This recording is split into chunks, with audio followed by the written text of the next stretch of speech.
Good afternoon, and thank you for joining us for the sixth virtual program of the Miami Cancer Institute Inspire You series, Turning Grief into Power. We encourage you to use the chat to submit any questions or comments you might have for our panelists, as we will have a Q&A session after their presentations.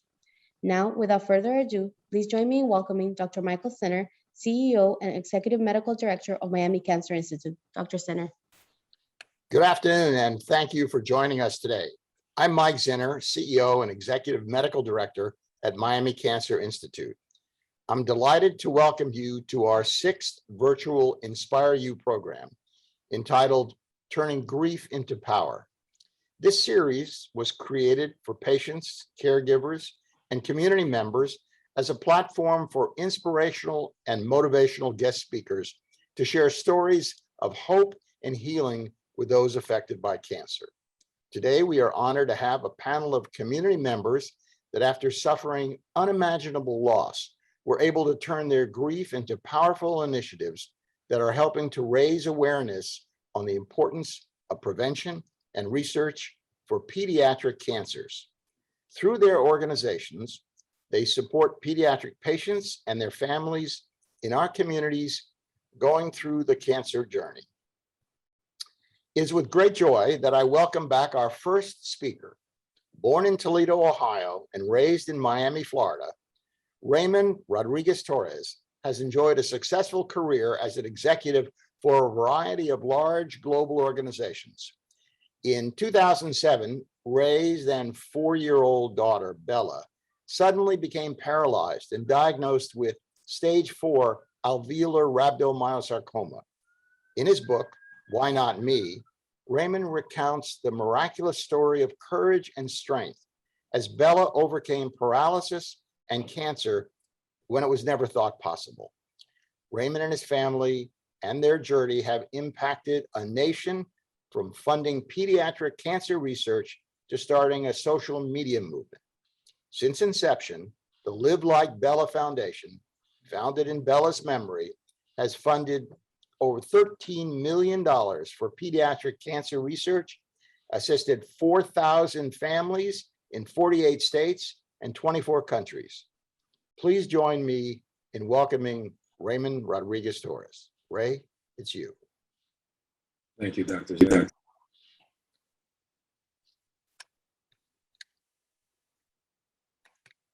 Little 2, little 3, little Indians, 4, little 5, little 6, little Indians, 7, little 8, little 9, little Indians, 10 little Indian boys and girls.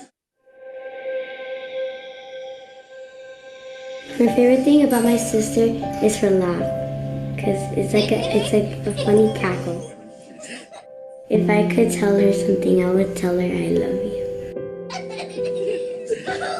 When I first found out that Bella had cancer,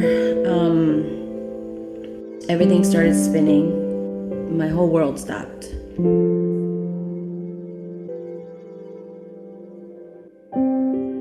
Cancer is the leading cause of death by disease in children. Every year, more than 40,000 undergo cancer treatment. And when we got to the 2 doors in front of the operating room, then I could no longer go with her.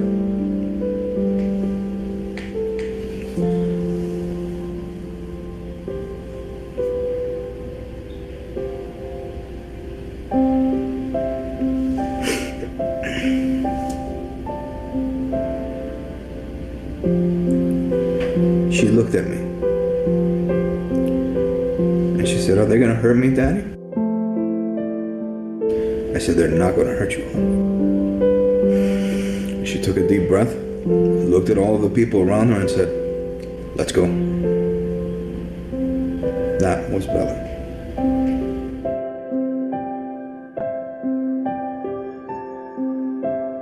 I miss Bella the most when it's quiet, when I don't hear her laugh, when I don't hear the girls running around and playing.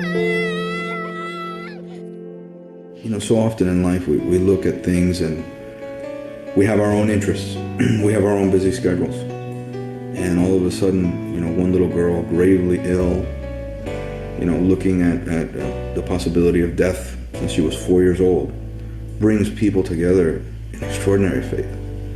Little Bella Rodriguez Torres inspired thousands in her 6-year fight with cancer. Bella inspired people all over the world. Bella means hope. Bella means love. Bella is the way that we should all live.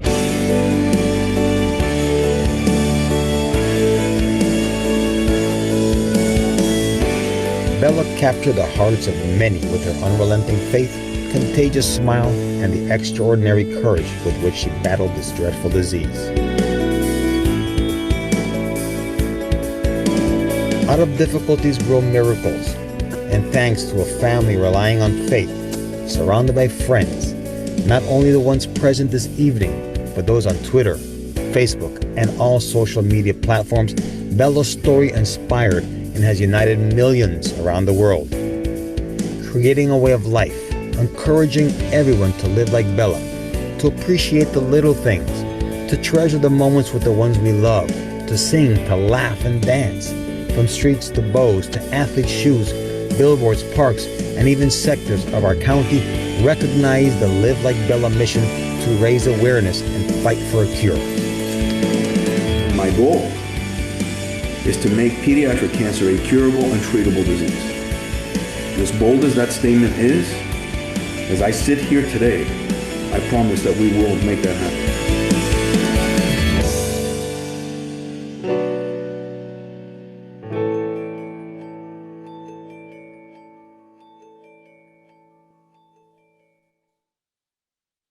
Well, thank you very much, Dr. Zinner, for that kind introduction. I have to say that it's a real pleasure and a privilege to be back with our MCI family and our Baptist Health family on this very prestigious panel to share some thoughts around turning grief into power, and specifically from the standpoint of a caregiver.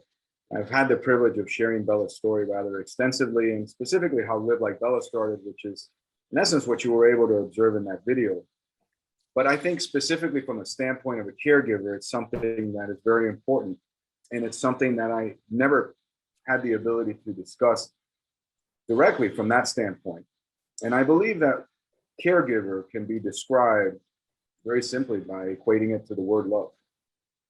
I believe in many respects, to love is to sacrifice. And there is no greater illustration of that, at least in my mind, when you are the caregiver of a cancer patient, or in this particular case, the caregiver of a child battling cancer, even more so. Bella was only 4 years old where she suddenly became paralyzed overnight without warning whatsoever, without any history. And our world turned upside down when we learned that the cause of the paralysis was a massive tumor around her spine and metastatic disease in 9 other different parts of her body. At the time, I was a busy executive in the pharmaceutical industry, and my father, who is my best friend in the world and is now 95 years old and thankfully still with us, is a pediatric cardiologist, and he was the chief of then Miami Children's Hospital.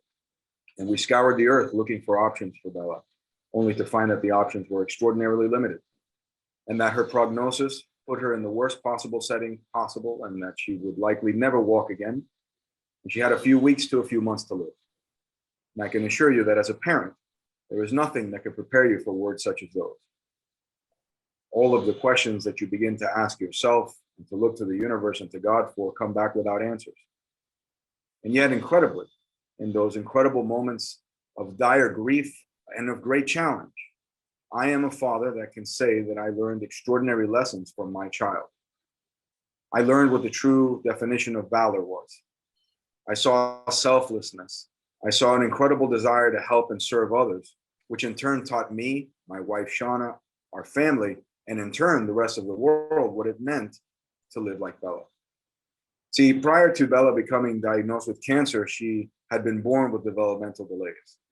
And those developmental delays were very difficult for us in her early life. We knew what it was like to go to birthday parties and be made fun of and to be marginalized. Bella had a very significant speech and comprehension delay. And because of that, life was not always easy for her. Yet, that developmental delay, which at first was such a difficult challenge because my wife and I, as any young couple, wanted that normal child, later became an enormous hidden blessing. Because throughout the process of her illness, Bella was never fully able to comprehend the severity of her illness. She asked only for prayer and for help for her friends who were the other children battling cancer, which she met at the various cancer institutions where she was treated throughout the course of 6 years. And what was once such a terrible hindrance and a terrible challenge, which was her developmental delay, later became a hidden blessing, because Bella never asked me if she was going to die. She never asked me, Daddy, why do we have to do these horrendous things that we have to do? And so in many respects, what was at first a challenge became a blessing. But nonetheless, being a caregiver for a patient that has cancer is nothing easy. They go through a variety of different changes. And specifically when you're dealing with a child, it's that much more challenging. There's something that's frequently said that I relate to very much, and I'm sure everyone on this panel and all of you that are parents would agree, that it's far worse to see your child suffer than for you to suffer yourself. And that is very true, particularly from the standpoint of a father, where we often have to assume the role of provider, protector, and person that resolves issues that affect our family. Is that much more difficult when it's a child and you are absolutely impotent to be able to help your child. For the very moment that a father holds their child or a parent holds their child, you realize two things. One, that you no longer live for yourself. And number two, that great gift from God relies on you for everything. And all of a sudden you find yourself in a scenario where you cannot resolve this issue. As difficult as it was and as difficult as it is, I am a father that learned a lot from my child. I am a father that feels incredibly blessed and privileged to be Bella and Raina's daddy. And I choose to look at her life as a gift. I am a father that joined a club that no one would ever want to be a part of. I held my little girl in her first breath on earth and later in her very last. And the lessons are in the memories that I learned in the process. I had the privilege of giving the eulogy at my own daughter's funeral. And 8 years ago, during that particular difficult time of her burial, I had the audacity and faith to say something then that I believe is as true today as the moment that I said it.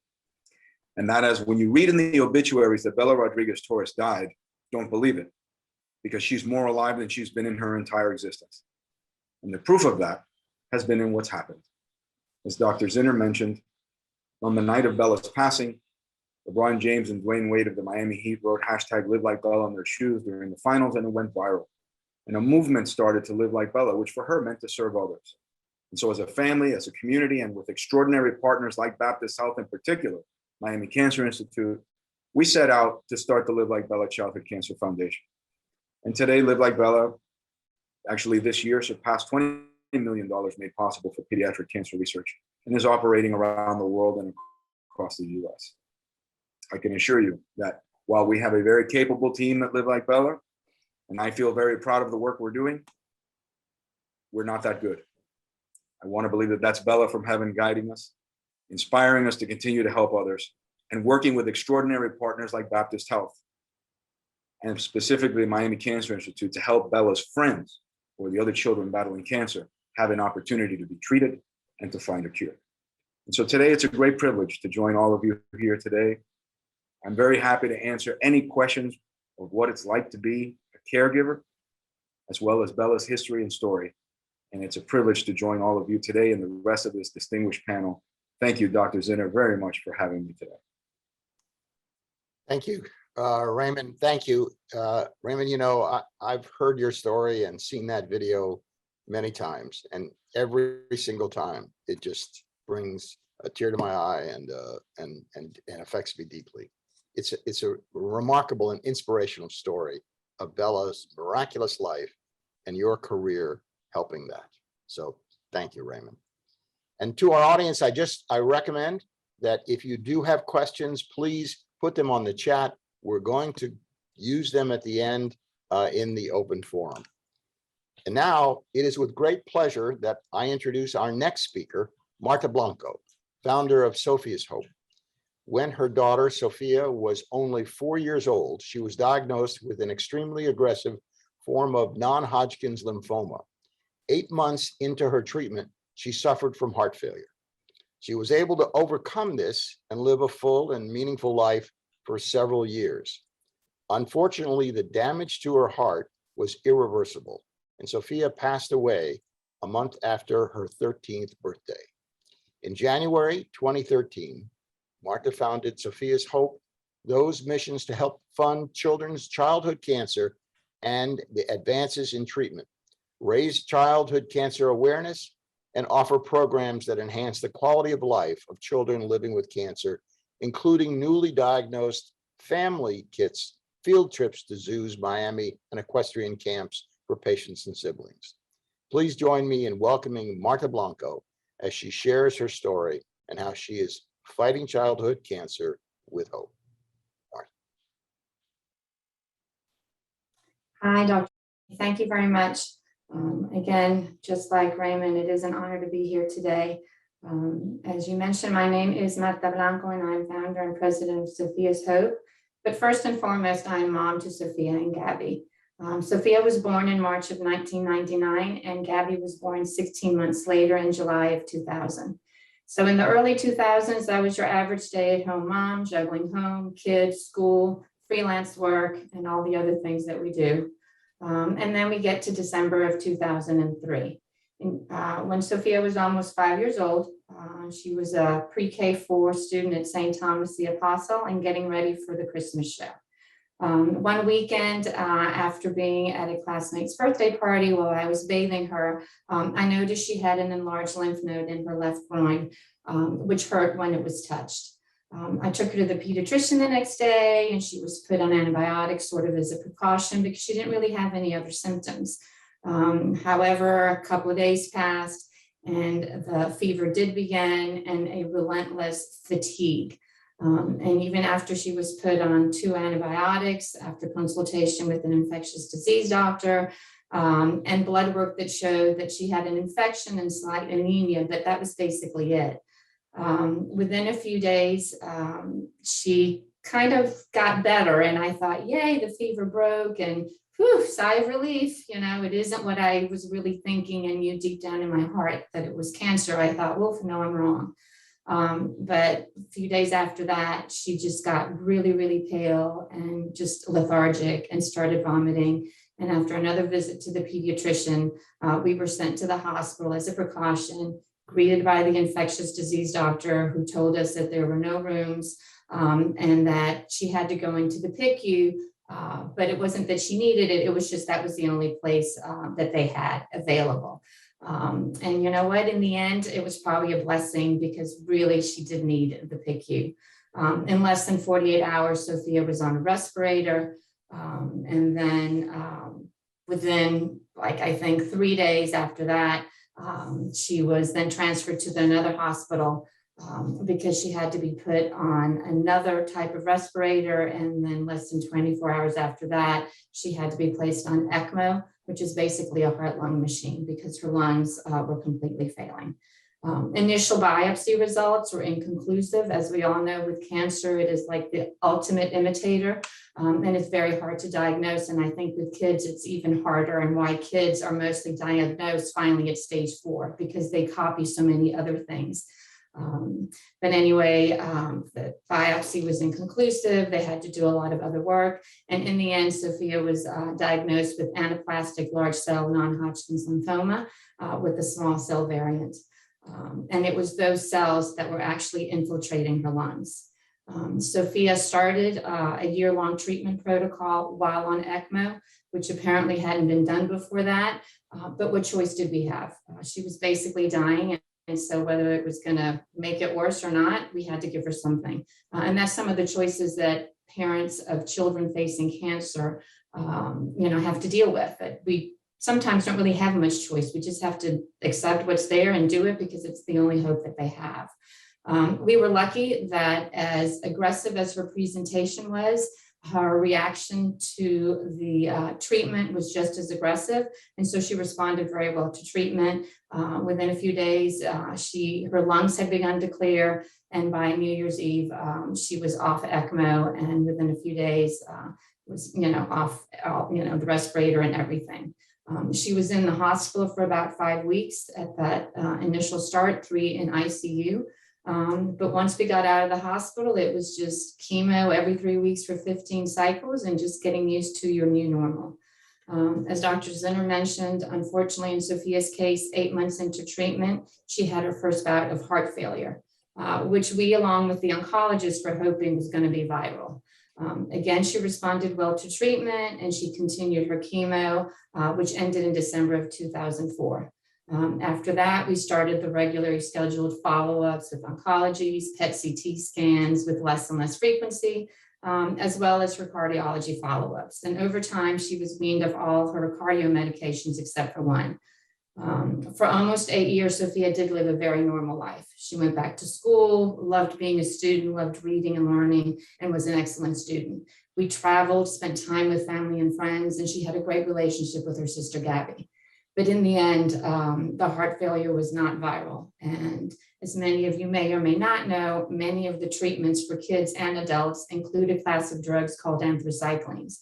And these are known to cause damage to the heart. And while symptoms usually occur with higher doses, and usually they happen later long-term, in Sophia's case, the damage was early and extensive. And the anthracyclines not only caused scar tissue in her heart, which over time hardened, but it also stunted her growth. And so by the summer of 2011, Sophia's heart function started to go down. And in late March 2012, after her 13th birthday, Sophia got a cold, which turned into pneumonia, which really turned into heart failure. And she was admitted into the hospital again, and she died less than 3 weeks later on April 3rd.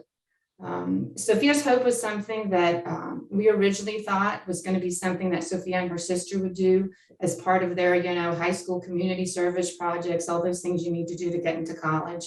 However, after she died, I decided to move forward as a way to formalize activities I did anyway. I had always kind of collected money from family and friends to buy gift cards for the teenagers that kind of get forgotten at Christmas. And I did monthly arts and crafts sessions at the HEMONC floor, but this was a way to kind of make it a little bit more real. So in January of 2013, we incorporated, and as Dr. Zinner mentioned, our mission is to raise childhood cancer awareness, to fund research. And in our case, the research we fund is more specific, and it's in the area of pediatric cardio-oncology. And we also offer programs for kids that are facing childhood cancer. For me, it's important to be able to do things in research that's more long-term, and that's for families down the road. But short-term, we have to support the families that are going through it now and helping them as they face that journey. A lot of people tend to think that I started Sophia's Hope to make sure that people don't forget Sophia. But as far as I'm concerned, those that met her and knew her will never forget her. So the reality is that while Sophia's Hope was inspired by her, it was really started as a way for me to deal with her loss and to give it meaning. It was a way for me to give back for all that we received while she was in treatment and after, from family, friends, and even strangers. And for me, doing nothing was not an option. I had to do something to keep myself busy and to keep myself strong for Gabby, who needed her mom, and not a broken version of her mom, the mom she had always known, more than ever. So I also know that while Sophia is also very proud of the work we do and all the things we've been able to accomplish, she was very shy and would be very embarrassed by the attention. She hated to be the center of attention. So losing Sophia is indescribably awful and something that I live with every day. And grief is not a step-by-step process. And as someone on social media said, it does not get smaller. Instead, we make room for it and we get bigger. We can learn to live with it and do something worthwhile or let it ruin us. And I, like the other two speakers here today, chose to turn our grief into something positive and powerful. It doesn't make us heroes or better than other grieving parents. It's just our way of being able to move forward. And so, that's sort of my story and what we're doing. And I appreciate the time. And I thank you, Dr. for the opportunity to allow me to share my story. And any questions at the end, I'm more than willing to answer. Marta, your story reminds us of not only the strength required of the patient, the child, but the strength required of the entire family and the parents. Your story also reminds us that in treating cancer, sometimes we forget about the side effects of the medicines we're giving our patients. And your story of your daughter is one of just exactly that. The story of what it finally affected, even though it treated her, it did have its side effects, which ultimately took a toll. But it's a remarkable story, and I thank you very, very much for sharing it with us. Thank you. Our last speaker is Mary Lou Chavez, founder of Miggy's Gift. When her son Stephen passed away in 2017 from stage 4 melanoma, Mary Lou and her family were devastated and confused. With the help of family and friends, they were encouraged to channel their gift towards Stephen's legacy. During one of his stays at the hospital, Stephen noticed how uncomfortable hospital gowns were for pediatric patients and receiving the infusion. And inspired by his passion to help kids, he started designing a superhero gown for pediatric cancer patients.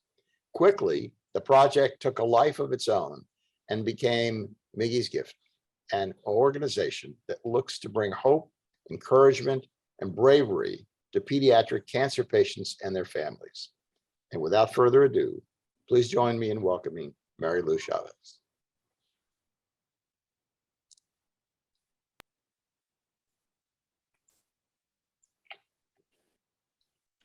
Marilu, you are muted.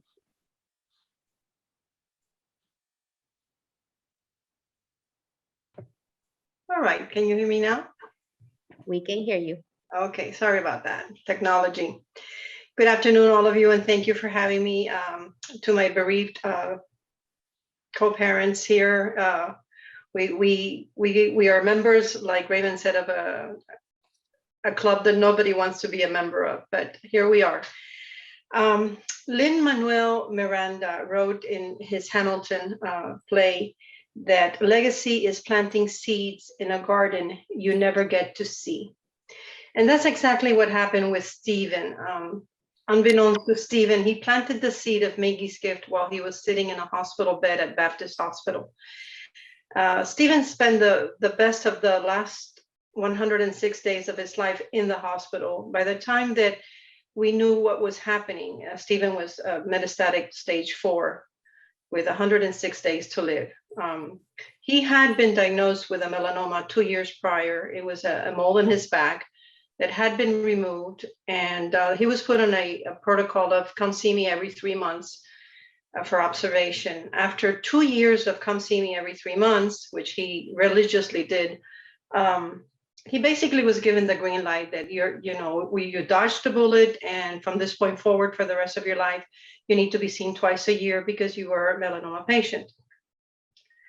We went on with our lives. We thought Stephen had dodged the bullet. We caught it early, and thankfully it was stage 1 when it got removed. And we thought that was behind us and that we would look at this through the rearview mirror for the rest of our lives.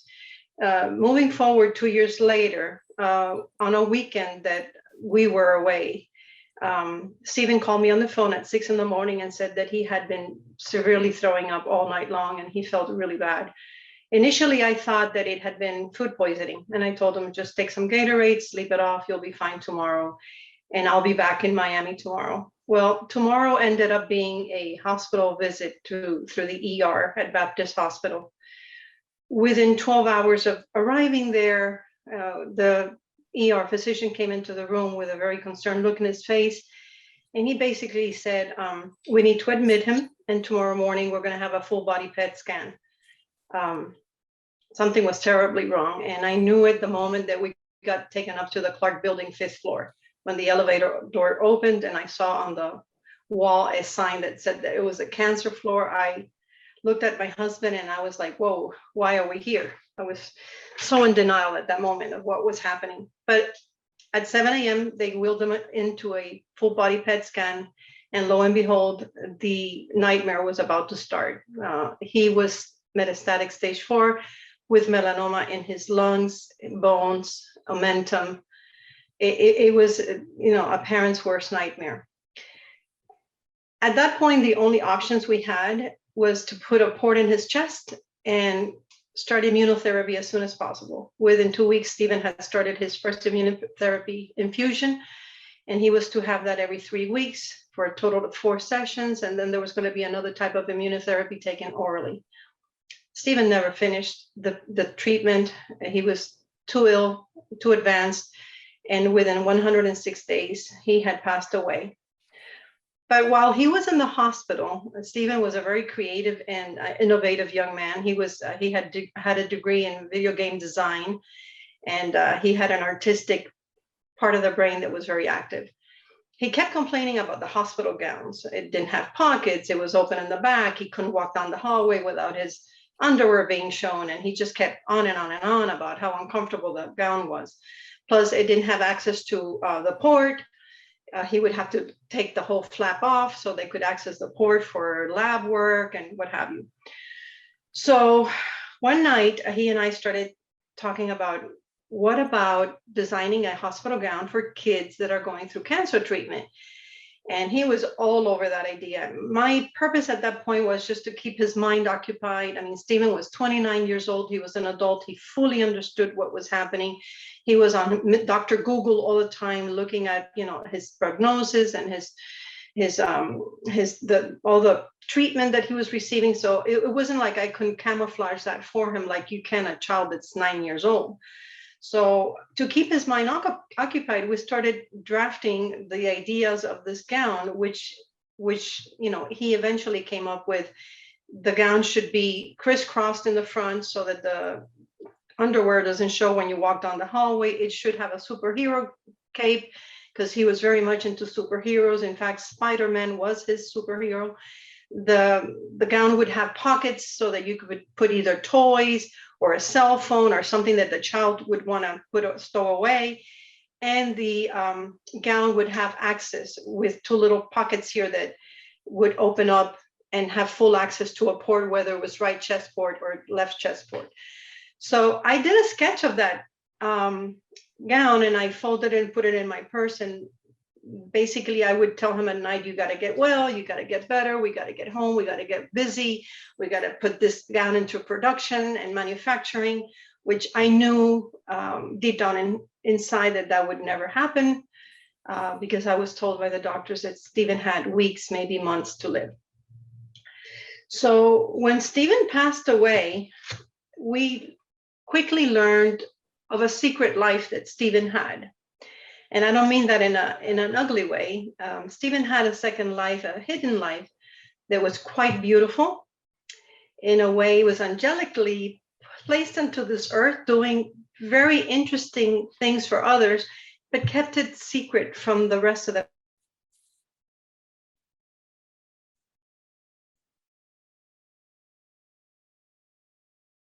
family. And I think video game design, video games were his passion. I actually didn't like that part of his life because I felt that there was too much time spent playing video games. But what he had created was a very special community. And there were gamers from all over the world that he played with, basically. When he passed away, and this made it to social media through his cousins and his friends, his immediate friends, Miami friends, we started receiving sympathy cards and condolences from all of these strangers that we never even knew who they were, that they existed, or that they were part of Stephen's life.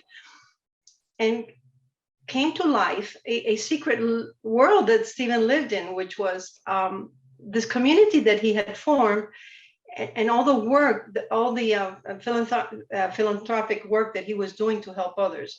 We were getting notes from a single mom that was a gamer that said that she had been abandoned by the dad of her child and was financially in need, and Stephen sent her money for food and diapers without even knowing her. Another gamer that had lost her mom, and they were sitting at the coffee table trying to organize the funeral, and the doorbell rang, and it was a food being delivered that Stephen had sent so that they wouldn't have to cook for a few days, especially during those difficult days that they were planning a funeral. Another gamer sent a note saying that he had lost his job, couldn't make rent. Stephen had sent them money for rent. And it's like, we were just in total awe that Stephen had this energy and this other part of him that he kept secret from the family. We didn't know that he was doing this. I do remember one time I asked him, what do you do with your money?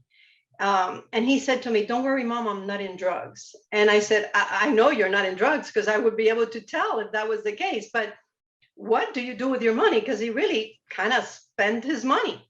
And now we know what he did with his money. But so the point is that when he passed away, the gamers reached out to us and said, we cannot let Stephen just pass away and that's the end of that.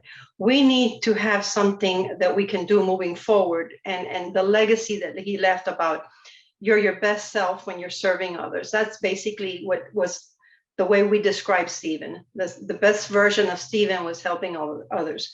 So in honor of Stephen's tag name in the video game world, which was Miggy, we started the foundation called Miggy's Gift, because he, in reality, left us a gift. He left us a purpose, something to do, something to use to process our grief.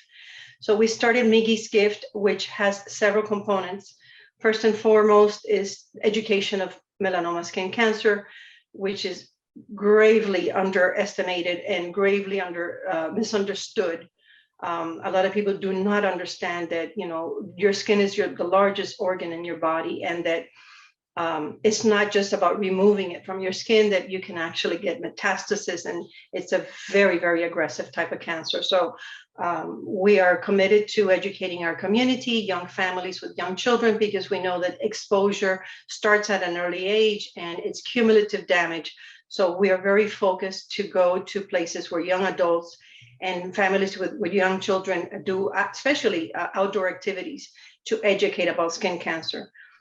Then we, because of Stephen's passion for gaming, we started a scholarship fund at Miami-Dade College for a financially deserving student that is studying video game design. And we grant one or two scholarships a year, depending on the student that qualifies for the grant. And then Stephen's passion, which was to help children. Stephen had hosted several video game tournaments in Miami, and they had gamers fly from all over the United States. And during the weekend, they would raise funds. And those funds were donated to an organization that donated video game consoles and video games to homeless shelters and pediatric hospitals. So we started to manufacture the gown. And I wrote a little book, a little rhyming story about a boy named Miggy who got sick and went to the hospital. And there's a little story about encouragement and bravery that goes with that book. And we added the little doggy. And a lot of people think that we are a nonprofit for pets because we have a little dog as our mascot.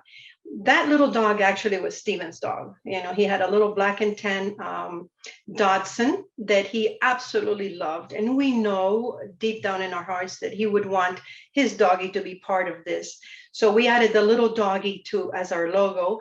And we actually give the children, when we go to hospitals, we give the children a little stuffed doggy wearing a superhero cape, along with a book and the hospital gown. Now, mind you, since COVID, that program had to be put on hold because we're not actually allowed to go into the hospitals anymore. But we hope someday to be able to start that program again. In the meantime, we continue with our educational program, and we continue with our grants at Miami-Dade College. So in a nutshell, that is what happened with Stephen's passing. We will always grieve Stephen. Grieving, like Martha said, it never ends. And, you know, a lot of people say, but you're so strong, you're such a strong woman. And they have this mystical conception about a strong woman that lost a child. We are not strong.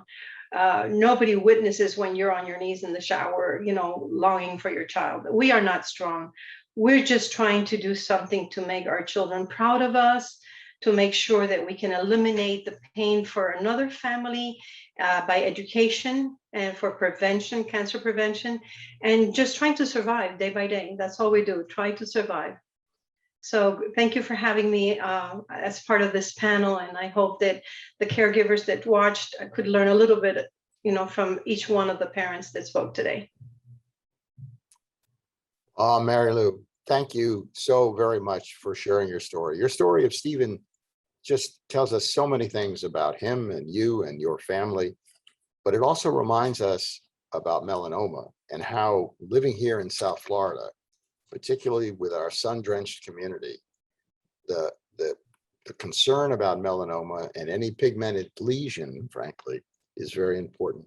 And how your education program, I'm sure, is going to help get that word out to our entire community. The other interesting thing you said was about his gaming. And although nobody in my generation ever heard of many of those things, it turns out that here in South Florida, we're developing an esports community linked to the Miami Heat about gaming that'll be part of our economy pretty soon. So Stephen was a forerunner of what has come to be something in our own community. So thank you for sharing that. Thank you. So now we come to the point in the program where I'd like to open it up for questions. We've got a few. If you'll recall, we began the program with a title, and the title was Turning Grief into Power. And I think we've heard 3 remarkable stories about turning grief into power. And I've seen a couple of the comments and I've seen a couple of the questions that have come through, and I'm going to read a couple of them. And so the first was a comment to Raymond. Raymond, you are an inspiration to all of us. God bless you and the work you and your organizations do. And comment to Marta too. Thank you for sharing your moving story for the work of Sophia's Hope and what it does. And Marlu, your son was a definition of a superhero, and his work and memory will continue to live on in those organizations that you helped. Now, a couple of questions, and maybe we'll go through all 3 of you to answer some of them, because I think they apply to all of you. One of the questions is to each of you, starting with Raymond and then Marta and then Mary Lou, what do you see your organization doing in the next 5 years?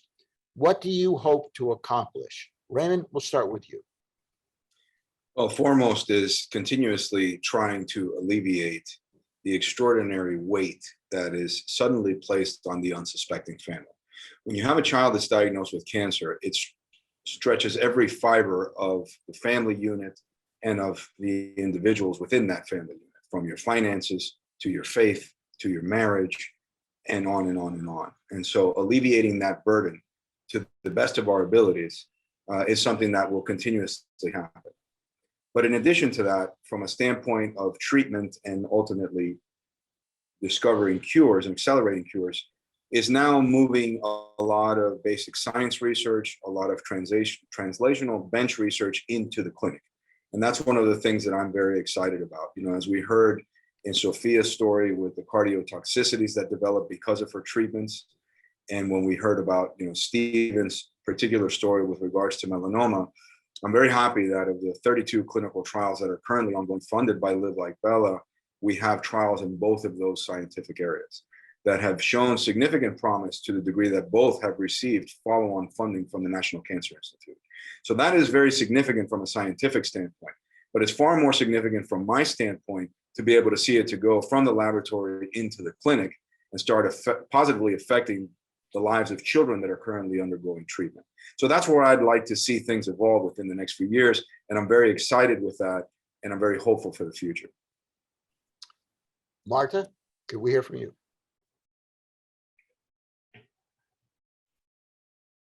As far as Sophia's Hope and where we hope to be in 5 years, I think the big part is with regards to programming. We want to be able to continue to grow our programs, offer more and more programs whenever possible. Also expand beyond where we are now. We're here in Miami-Dade, Broward, West Palm Beach.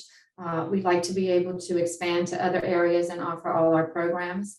We'd like to expand our college scholarship program, which right now offers 3 scholarships for patients and survivors and 3 for siblings, to see if we can expand that and offer it to more kids. On the research side, like I mentioned earlier, we're very focused in the area of pediatric cardio-oncology. We're happy that just this past week, we were able to announce that one of the drugs that's a cardioprotective drug that they can give to kids before treatment that will protect their heart. We've done a lot of work to try to educate, people in clinics, hospitals, et cetera, to use this medication, but there has always been issues of, efficacy, it affects it, it doesn't really work. But just recently, it was published. They did a 18-year study that Sophia's Hope Help Fund, and it was published in Cancer Magazine that it definitely does protect kids' hearts, and it definitely does not affect the efficacy. So we want to be able to expand that and get that out to as many people, because research isn't just the labs and it isn't just publishing it, it's really getting it to the people at the bedside and to the patients and families so the parents know to ask for it, because sometimes if you don't know, you don't ask. We also have our first International Pediatric Cardio-Oncology Conference, which we're doing in October of 2022. It was supposed to be in 2020, but COVID kind of put a little kind of dent into that. But we want to be able to bring everyone together in that area and identify the gaps, what we need to do, because it isn't just developing new treatments. That's going to be for kids coming down the road. There have been thousands and thousands of kids that have been getting these anthracyclines all these years, and all these kids that are surviving. We need better ways to detect heart issues, and we need treatments for them so that even if they do get heart issues, that they're not going to pass away like Sophia. So our focus to be able to continue to fund that research and be able to get all those ways to treat those kids and give them a long life. So we just hope to be here and to continue to make a positive impact in the world of childhood cancer. Mary Lou? Well, we are a very small organization, and we barely started 3.5 years ago because we took about 4 or 5 months after Stephen passed to even start working on organizing this. So we are like, I think I would say we're the new kids on the block when it comes to nonprofits. And we are very small and have very small funding right now. However, my personal goals for this organization moving forward 5 years from now is, I have 2 of them actually. One of them is I would like to see, because of the way things happened to us personally, the way it all came down. Stephen was staged 1A when they first discovered the mole in his back. I was told that the protocol, and I've visited several dermatologists, I've gone to several conferences, I've been to Duke, I've been to Washington for the melanoma research conference. I've been to Penn, so I've talked to several different dermatologists, and they basically say stage 1A, that's all you do. You have a every 3 month review with a patient, and that's basically all that gets done. Well, that didn't work for Stephen because, unbeknownst to the dermatologist and to Stephen himself, he was totally asymptomatic, and this cancer was growing inside of him. It was metastasizing, had 2 years to do so. And unfortunately, because he was just on that come see me every 3 month protocol, this thing had an opportunity to take over. It was the black monster that was taking over, basically. So I have not started yet, and that's one of my goals, is to start advocating for a change in the protocol. Once a patient is diagnosed with melanoma, regardless of the staging, that patient needs to be put on a different level and on a different stage. Melanoma is a very, very aggressive cancer, and regardless of the staging, that patient needs to be monitored much closer. I think that if I would have known more about melanoma, when Stephen was diagnosed, maybe, just maybe, and I'll always have that, if I could have, should have, would. If I would have known more about melanoma, then I might have been more aggressive on my own and saying, no, every 3 months, no, that's not enough. We got to do something else. We got to make sure this is not metastasizing. So every time I go speak somewhere or go talk to parents or something, I always tell them, once the word melanoma comes into the arena, all red flags have to come up. So advocating for better protocols is a good personal goal of mine due to the way it happened to Stephen. And he might have been an exception to the rule, maybe, but it's just something that affected us very greatly. That's one. And the other one is my goal with the school system. So back in 2019, I pitched to the Miami-Dade County School Board and unanimously the board approved starting a skin cancer awareness program K through 12 in all public schools. Unfortunately, this was towards the end of the school year, 2019. So come 2020, when we were going to maybe start putting all of this in place, we got hit with COVID. And the last thing in the world these teachers and these administrators wanted to deal with was a program to talk about skin cancer to the kids. They were just trying to survive the school year period. Some way, somehow, I need to pick that up and I need to run with it again. The schools have these children in their possession when the index is at the highest level every day. We get our kids back at the end of the day in the afternoon after 4 or 5 o'clock when we get out of work and we go pick up our kids from school. But during the highest index moments of the day, these kids are in the possession of the school. They're having PE outside. Now they're even eating outside due to COVID. A lot of the schools just don't have the proper covering. A lot of the teachers and the administrators don't want to have to deal with the sunscreen. Even though in Florida, it's already passed as law that the children can take sunscreen to school. It's not considered a pharmaceutical. They are allowed, you know, the laws were passed so that we can have our kids go to school with sunscreen. But it's a hassle because some of the parents don't want the kids to wear it, and my kid is allergic to this or my kid is allergic to that. So we're not obligating the kids to wear hats outside or sunglasses outside or protective clothing. More needs to be done. More needs to be done, and that is a personal goal that I have, that the people who are guarding our kids the longest time of the day when the sun is the hottest, that's where the supervision has to be stepped up. So that is a personal goal of mine. And I hope that I don't have any school administrators or school teachers mad at me for having said this right now. Mary Lou, I doubt you're going to have any school administrators be angry with you for making your comments. I want to say to all three of you, before I even move on to the next one, all three of you have highlighted research and education as part of your mission. I will tell you that at the Miami Cancer Institute, that is one of our fundamental missions. And so yours coincides with ours. And I'm delighted to hear the community service that you all provide on the research and education front. It's not just taking care of patients, it's moving the needle with research and education. You know, several of you also mentioned sort of what it was to be the caregiver there. And it leads to two of the questions we got that probably, again, all could answer or any can answer. What coping strategies can you recommend for someone going through grief and loss? That sounds like a very personal question from someone. And linked to that, how can family and friends show support during this difficult time? Would any of you like to answer? I would like to answer on the coping mechanism question. When I lost Stephen, I think the first thing that I did is I became a reader. I was not a reader.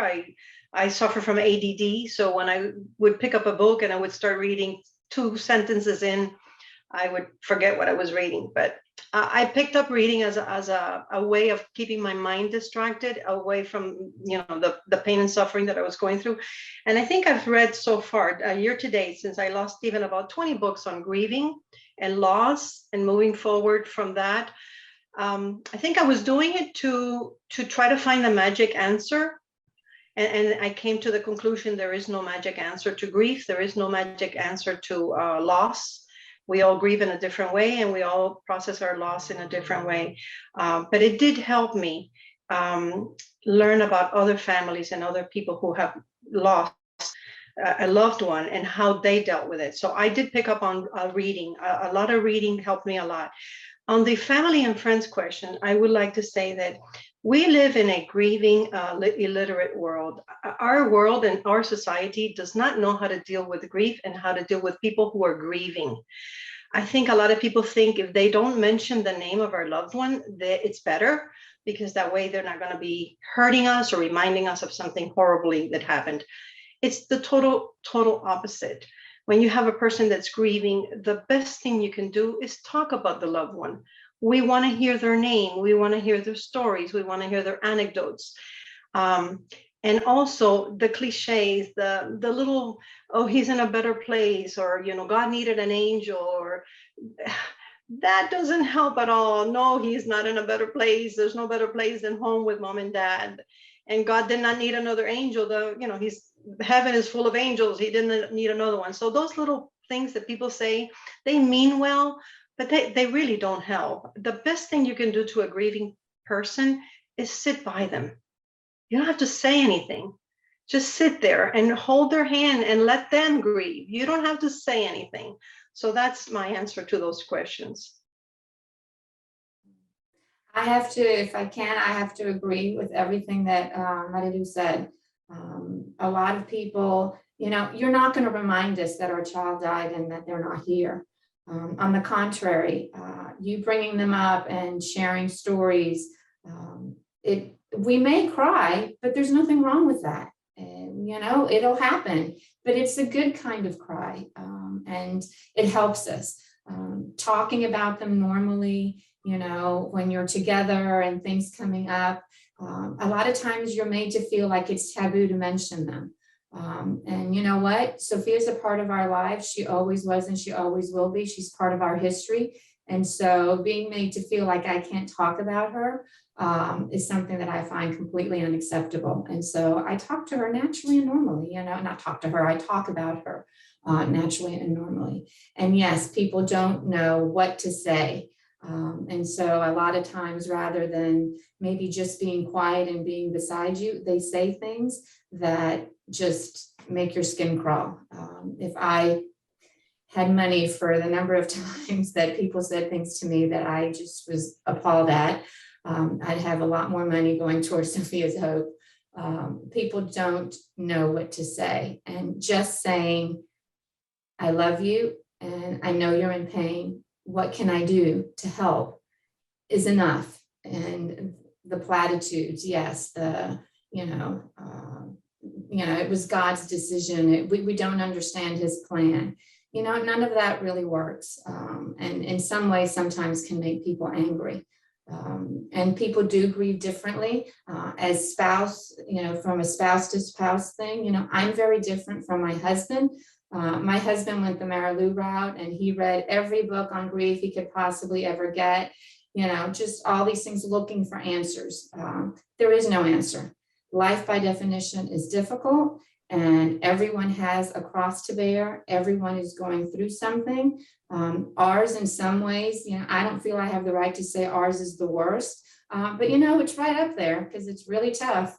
But everyone has something and it's just how you deal with it and move on with life that I think defines you. But we can't find answers. If I truly thought that if I had prayed one more Hail Mary and that would mean that Sophia would be alive today, I would have no faith and hope. And I don't. To me, my faith and my hope are what get me through and will get me through to the end. So we're different, but we respect each other's ways. Carlos he cannot set foot in a hospital. Has ever gone back to a hospital. He just can't even do any of that. And that's fine for him. He helps with Sophia's Hope and little things here and there, but he would never want us to be able, he couldn't talk about it. He couldn't be a face for Sophia's Hope, and that's okay. So you have to respect each other's way of grieving. And if you have kids, Sophia's very much a part of our lives, and her sister has a tough time without her, and we do the best we can, we just move on. So that's my 2 cents. I think from our family's perspective, there's a lot of things that are very similar. And the truth is that to lose a child is the worst human experience that anyone could ever have. It goes against the order of life and everything that we would consider to be appropriate, regardless of any perspective we may have on life that may differ or any culture that comes from across the globe. For us, in great part, or I'll speak for myself, is the surrender. So one of the first things that you may hear, or we heard, is, my God, with so many bad people in the world, how is it possible that an innocent 4-year-old child could suddenly be diagnosed with a devastating cancer? There is no justice in this universe. There is no God. How is this fair? And the truth is that it is not fair. There is no plausible or acceptable answer to that, at least from my purview. And so facing that, I have two options. I can dwell in the unfairness and the injustice, which is certainly merited and true, or I can choose to believe that Bella's life was a gift, and where I, as her daddy, my responsibility was to take care of her to the best of my abilities for the time that I had her. And while I wish it would have been to 85 years of age, in her case, it was only to the age of 10. And I did the best that I could. My wife certainly did the best that she could, and our family and friends supported it to the best of their abilities, even when oftentimes they would say things that were inappropriate, even when there would be times they would say things that were counter-helpful. Yet still, to surrender and say, Bella, I know where you are. I know who you're with. And I know that I will see you again. And in the meantime, your daddy will do the best that I can to help your friends that are the other children battling cancer. And that's the only thing that I find solace in knowing that the next time I see that smile, we'll be in heaven, and that she will be well pleased with what we did to try to help her friends. Well, I want to thank all three of you. Our time, unfortunately, has come to an end. We've heard today three amazing, remarkable, touching stories. Raymond, Marta, and Mary Lou, thank you again for sharing your inspiring stories. Your work and missions are making a positive impact on families going through this journey within our communities. This has clearly been one of the best Inspire You programs MCI has had the privilege of putting on. We thank you all for joining us this afternoon and hope to continue inspiring you as we offer virtual presentations to help you stay connected to our Miami Cancer Institute family. We're here to serve you and offer you better care. So from Miami Cancer Institute, Mike Zitter, thanking all of our panelists and all of you who joined us today. Thank you very much.